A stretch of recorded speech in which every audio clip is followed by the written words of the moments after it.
Welcome to our class. Hello friend, yuk ikut kami belajar tentang sampah. Belajar tentang sampah, perlu kita ketahui apa pengertian dari sampah, jenis sampah, sifat sampah, dampak sampah, serta solusi untuk mengurangi penggunaan plastik. Ayo temukan sampah organik dan anorganik, lalu kita kelompokkan berdasarkan bendanya. Kami menemukan ini ada banyak jenis sampah. Sampah organik dan sampah anorganik. Sampah organik adalah sampah yang berasal dari sisa makhluk hidup yang mudah terurai secara alami. Sampah organik juga merupakan sampah ramah lingkungan, bahkan dapat diolah kembali menjadi suatu yang bermanfaat bila dikelola dengan tepat. Sampah organik atau sampah basah adalah sampah yang terdiri atas bahan-bahan organik, bersifat tidak tahan lama dan cepat membusuk. Biasanya ini berasal dari makhluk hidup. Contohnya sayuran, buah-buahan yang membusuk, sisa makanan, daun, dan sebagainya. Sampah jenis ini mudah diuraikan oleh mikroorganisme tanah. Hanya saja, jenis sampah ini akan menimbulkan bau kurang sedap jika tidak dikelola dengan baik. Sampah anorganik adalah sampah yang sudah tidak dipakai lagi, tergolong zat yang sulit terurai, dan apabila tertimbun dalam tanah pada waktu yang lama akan menyebabkan rusaknya pada lapisan tanah. Sampah anorganik disebut juga sebagai sampah padat. Sampah ini bersifat tahan lama dan sukar membusuk, sulit diuraikan oleh mikroorganisme tanah, dan apabila dibuang sembarangan akan mengakibatkan pencemaran pada tanah.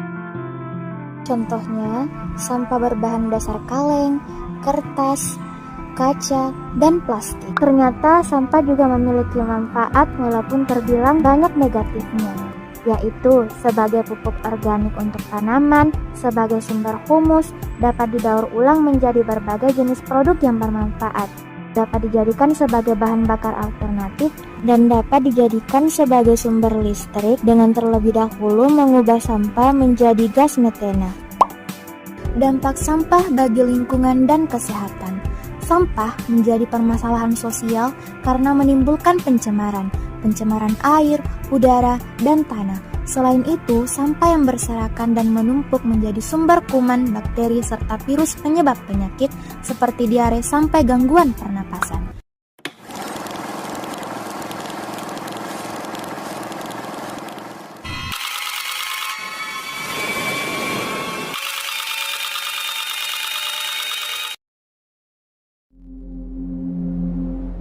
Sampah plastik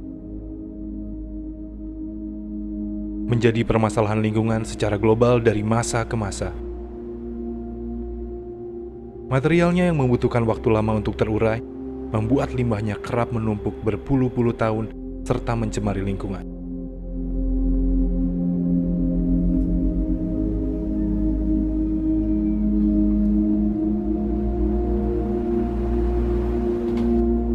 Dari data Jampek pada tahun 2015, Indonesia sempat menempati peringkat kedua penyumbang sampah plastik di dunia. Sebanyak 10,1% sampah plastik di dunia yang tidak terkelola berasal dari Indonesia. Data Dinas Lingkungan Hidup DKI Jakarta di tahun 2019 menunjukkan sampah DKI Jakarta dalam satu hari bisa mencapai 7.500 ton. 14% dari jumlah tersebut atau sekitar 1.000 ton merupakan sampah plastik yang didominasi oleh plastik sekali pakai. Polemik sampah plastik ini berujung pada kebijakan pemerintah DKI Jakarta yang melarang penggunaan kantong plastik mulai 1 Juli 2020. Peraturan Gubernur nomor 142 tahun 2019 mengatur tentang kewajiban penggunaan kantong belanja ramah lingkungan pada pusat perbelanjaan dan toko swalayan serta pasar rakyat. Nah, aturan ini berlaku mulai 1 Juli. Jadi ini bagian dari usaha kita untuk mengubah perilaku agar setiap orang, setiap kegiatan di Jakarta memperhitungkan sustainable development. Sanksi administratif bagi pelanggar juga dibagi dalam beberapa tahap, mulai dari teguran tertulis, uang denda, pembekuan, hingga pencabutan izin usaha. Mi mendatangi salah satu pasar tradisional di bilangan Jakarta Selatan. untuk melihat seberapa efektifkah pelarangan penggunaan kantong plastik ini di masyarakat. Ya sebenarnya bagus sih. Cuman kita tuh kan kalau tiba-tiba begini kan harusnya sebelumnya ada sosialisasi dulu, istilahnya persiapan dulu lah gitu. Nah, jadi kalau tiba-tiba barang kita buat bungkusnya belum ada, mau diapain? Saya plastik yang dulu masih ada sih, cuman sekarang saya udah pakai koran dulu, sementara beli yang saon-saon. Kalau yang beli banyak-banyak kan dikumpul-kumpulin di koran. Nih segini, ini dikit-dikit kan, dikumpulin jadi satu, dan satu beli 3.000. Nah setelah itu saya bilangin sama dia, tolong kalau setiap hari ke pasar, tolong dibawa tas. Bapak juga mengimbau ke pembeli? Iya, jadi supaya jangan. Awalnya kan karena sebelum-sebelumnya memang kita udah biasa, apalagi masyarakat Indonesia kan udah biasa pakai kantong kresek ya. Jadi kayak, kita harus bawa kantong plastik sendiri ya. Jadi memang kalau belanja kemanapun aku pasti selalu, meskipun dari mulai hari ini sih sebenarnya udah beberapa bulan yang lalu, apalagi sebelum PSBB juga udah bawa kantong sendiri. Dibilang menyulitkan enggak, tergantung pribadinya sendiri ya. Kalau memang karena kan kita lihat sendiri sampah plastik di mana-mana ya, jadi daur ulangnya juga susah dan sebagainya. Jadi ya memang dari pihak masyarakatnya sendiri yang harus lebih paham ya, ini kan baik buat kita semua gitu. Jadi aku rasa nggak masalah sih.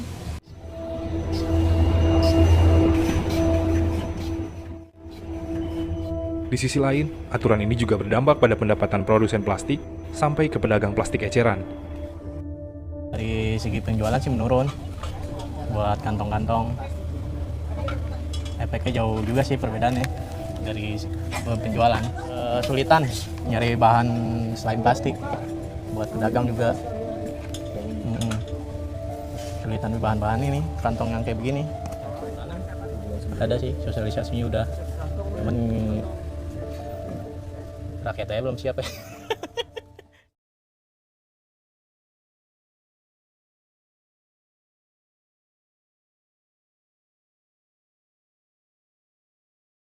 Berbeda dengan The Bulk Store & Co. Toko yang menerapkan konsep berbelanja tanpa plastik sejak awal dibuka ini, menyambut kebijakan pemerintah Provinsi DKI ini dengan baik. Sebenarnya kita kan memang memberikan sebuah solusi dengan adanya atau tidak adanya peraturan itu sih sebenarnya. Cuman kita senang banget. Dengar-dengar sih katanya peraturan ini dari 2018 udah dianangkan lah ya, maksudnya udah dibicarakan gitu.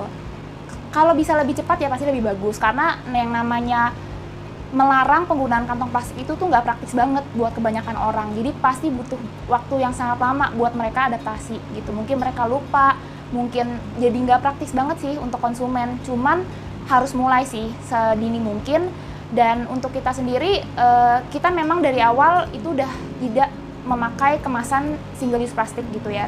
Tidak hanya kantong kresek. Jadi memang isu lingkungan itu, terutama sampah plastik kan mungkin untuk sekarang hanya segelintir orang aja yang peduli atau segelintir masyarakat aja yang kena dampaknya gitu, khususnya untuk masyarakat yang di daerah perlautan gitu ya, di daerah maritim kena imbasnya dari si sampah plastik ini. Cuman sooner or later, cepat atau lambat itu akan kena ke semua orang sebenarnya gitu, karena ini adalah masalah plastik itu hanya sebagian dari yang namanya masalah iklim, perubahan iklim di bumi ini gitu. Jadi semua orang harus banget sih ikut turut serta, dan perubahan itu nggak hanya bisa terjadi karena sebuah peraturan dari pemerintah ataupun beberapa perusahaan besar menggebrakan inovasi, tapi harus adalah dari kesadaran kolektif semua orang. Limbah plastik menjadi masalah yang terus membesar bila tidak ditanggulangi dengan baik sejak dini. Aturan pelarangan penggunaan kantong plastik diharapkan dapat menggeser budaya masyarakat dalam menggunakan kantong plastik sekali pakai. Kesadaran akan bahaya limbah plastik mesti dibangun. Bukan hanya didukung oleh kebijakan pemerintah, tetapi juga dimulai dari kesadaran masing-masing warga untuk membuat lingkungannya menjadi lebih baik. Dampak sampah. Sampah plastik sulit terurai. Plastik mengancam kelestarian satwa laut. Sampah plastik mencemari tanah. Sampah plastik merusak ekosistem tanah. Plastik merusak rantai makanan, menimbulkan masalah kesehatan bagi manusia, menyebabkan polusi udara. Lalu apa yang harus kita lakukan untuk mengatasi masalah sampah? Salah satu cara yang dapat kita lakukan adalah dengan mengurangi penggunaan plastik. Ayo selamatkan bumi dari sampah plastik.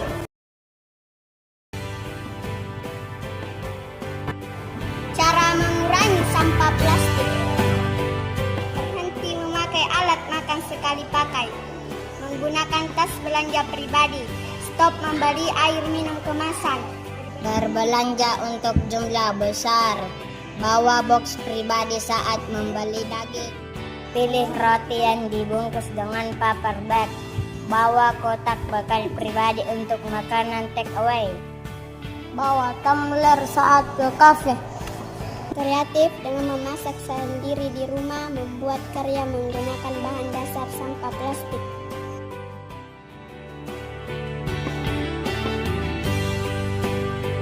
Save our planet.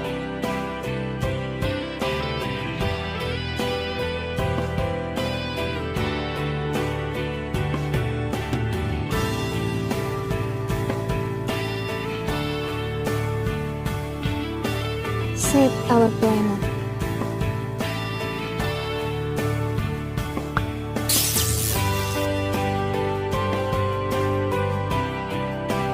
Dan inilah yang kami lakukan.